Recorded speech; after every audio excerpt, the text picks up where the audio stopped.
Today I am wearing this McCall's garment. It does have a hood on it. I paired it with this Burda dress. I had to think about whose dress it is. It's a Burda dress with a front pocket here. And then I'm going to wear some brown boots. I stopped at the grocery store. I think I'm going to be gone pretty much all day, so I wanted to get something on my stomach. I brought these big old scissors from home because I knew I was going to stop and get some fruit, and sometimes they're hard to open, but this one doesn't look like it's going to be that bad.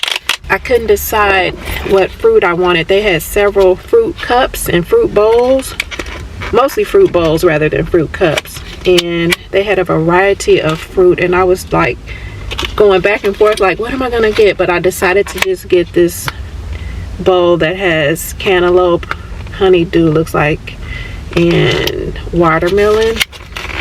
I don't know if the watermelon is gonna be good because it is not in season. I think of watermelon as like a summer fruit, but they're still selling it, so I'll taste it. It's not that many pieces of watermelon in here. I had been stopping at McDonald's and getting hash browns in the morning, and then sometimes I'll stop at like a taco place like Taco Bell and get a burrito, and I had been doing that so much that I was like, let me get some fruit because it has been a while since I had some fruit. So I'm happy to have some fruit to get my morning started. Let me see if this is any good. Okay, that watermelon actually tasted good. I was thinking it wouldn't taste that good because, you know, of this time of year, but it's pretty good. So I'm actually driving the car that my husband usually drives, and the reason is because the engine light came on the car that I normally drive. So I made an appointment to get the engine light checked out, and the appointment was for Monday, last Monday. So my husband and I drove the car to the dealership, and we dropped the car off on Sunday in the drop box. So Monday they ran a test on the car to see what was wrong. Why did they tell me I need a whole new engine? A whole new engine. My mind was blown. I was like, are you serious? So anyway, I'm supposed to be getting a whole new engine on the car, and in the meanwhile I'm supposed to have a rental, and I haven't received the rental. They're running everything because we have a warranty on the car, thank God, because that's going to cover most of the fees for the rental, or not the rental, for the new engine. The guy said the new engine was going to be about $8,000, so I'm so grateful that we have a warranty to cover it. So anyway, I'm supposed to get a rental for about approximately 10 days, and hopefully I'll get the rental sometime this week. Needless to say, I haven't been shopping for fabric as much because my husband and I are sharing this car. And today though, I think I will stop maybe at Joann or Hobby Lobby and just see what they have, because it's honestly been a while. I've been at home sewing up like little scraps, trying to make projects with what I had at home. But I think today I'm actually going to stop in the store and see if I can find some fabric. There's a pattern I want to make, and it is a little crop jacket.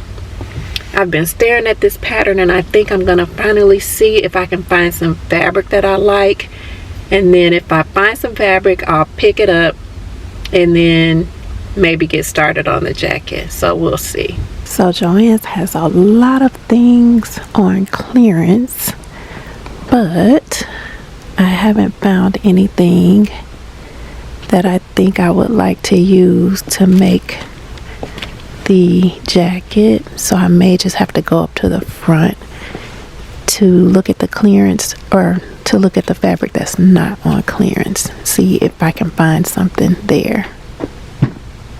I don't think I see anything. I looked at this is knit, but I was just looking at this because I thought it was different. Like, oh, okay, that's interesting. And then they have the same thing in this light color. I think it's a knit, I think. Feels a little bit stretchy. But oh, look at this. This is different. This is a nice woven. It's got like little glitter in it. Shimmer, a little shimmer. And let's see. They still have some of the same denim I remember seeing over the summer. Yep. Okay, I think I'm gonna go to another store and see if I can find something else. I found some fabric in Hobby Lobby, but I didn't find any fabric for the jacket. I have been wanting a Sherpa tote bag, and I found some fabric for it. So I picked up this fabric, which is like a cream colored Sherpa, and I figured I could use this for the body of the bag. And then they had this really nice fabric. This is faux suede on one side and then Sherpa on the other. This is just so good. I love this fabric, and I bought this because I was thinking this would be perfect to use for the shoulder straps on the bag.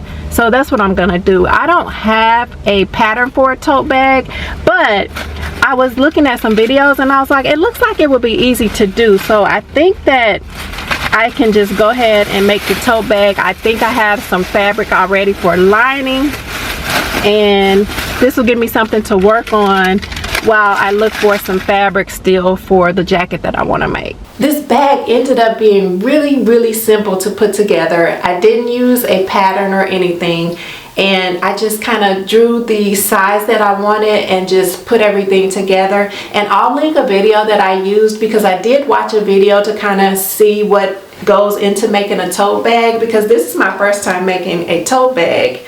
So I wanted to see, you know, just how you do it. And then I was like, oh, okay, I get it. So then I just went for it. I guessed on how big I wanted the bag to be. So I made it 22.5 by 20. And now that it's all done, I'm like, ooh, this bag is big. It's honestly a little too big. And I also made the straps a little long, but I'm not gonna let those things stop me from using the bag.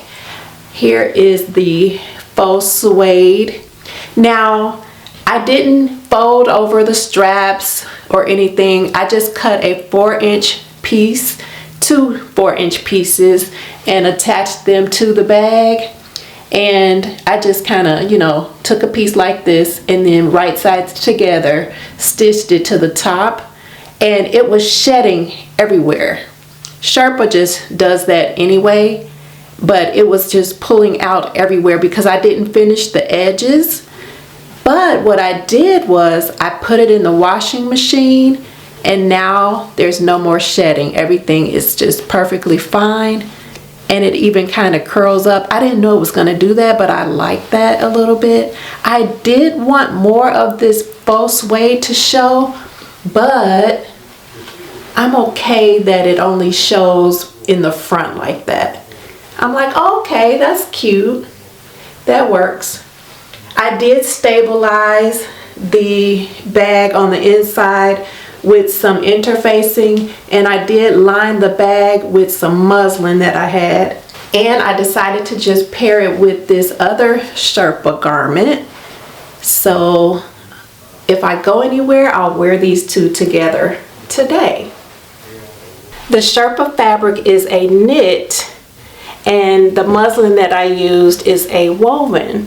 So when I cut the muslin out to line the bag, I did have to cut it out a little bigger than the size that I cut out for the bag, because the woven doesn't stretch, of course. So I had to make the woven bigger to accommodate for the stretch in the bag.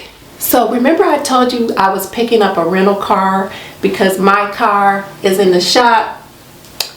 Picked up the rental car. I was on my way to go to the grocery store. I decided to drape the bag like this, and I put on this Sherpa pullover garment. It's a Burda garment. I go outside, get in the car, it will not start. The rental car won't start.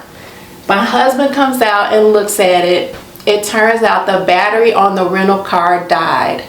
So I'm like, oh my goodness. I have no idea when I'm going to be able to pick up some more fabric. So what I'm gonna do is share with you some garments that I wore last week. Some sewing makes that I paired with other garments to make outfits. So that's what I'll do now. Outfit of the day. These are some faux leather leggings that I made recently with a sweater and a white shirt that I purchased from somewhere. And then I'm going to pair this outfit with these black and white Converse. Today I'm wearing these faux leather leggings that I made recently, and I have them paired with this sweater and a white shirt. And I was trying to decide if I want the white shirt tucked in or if I want to like wear it out, maybe one side tucked in or the whole thing out, or tucked in a little bit like I had it at first. But yeah, anyway, I love the leggings and I can see myself wearing them with a lot of different things. I took this dress, it is a sleeveless dress with a V-neck in the front, and I added a faux leather pocket. I just had some extra fabric left over, so I decided to add a pocket to the front. Hopefully you can see that. And then I made this faux leather bodysuit a couple years ago. It's a simplicity pattern, and I decided to pair it with the dress. The dress does have pockets, and I really like it, and it's nice and comfortable, nice and roomy, and this is what I'm wearing for today. I'm wearing this Vogue cropped hoodie, which really pairs well with high-waisted jeans, and I always make sure I wear something under it because it is cropped, so it's a little bit short. But yeah, this is what I'm wearing today. Very comfortable, and I love this pattern. Outfit check. This is a McCall's pullover. I'm pretty sure it's McCall's, with Vogue barrel jeans. Comfortable and warm. I was in here cleaning up the kitchen. I'm on my way to church and I got ready before my husband. I wanted to share with you all these labels that I picked up. I'm so excited about these little labels, so you can place them on your food or on different items in the refrigerator. Oh, you might not be able to see. Okay, there we are. And it says that they're safe for the microwave, the freezer, and the dishwasher. So what I did, for example, I made some brownies yesterday. Was it yesterday or the day before? And I put a little label on the top. I wrote brownies. So it comes with an eraser. You can erase the writing if you need to. And it says to use a permanent marker. So I used a Sharpie to write down whatever I wanted. Like I wrote brownies here. But these are going to come in handy because a lot of times I'll cook stuff and pile it up in the refrigerator, and then you have to pull it out and open it up to see what's in there, unless I'm using a clear container. But if I'm not, you won't know what's in there. So I thought these labels were really, really great. So I will recommend them, and I'll put a link to them in the description if you're interested.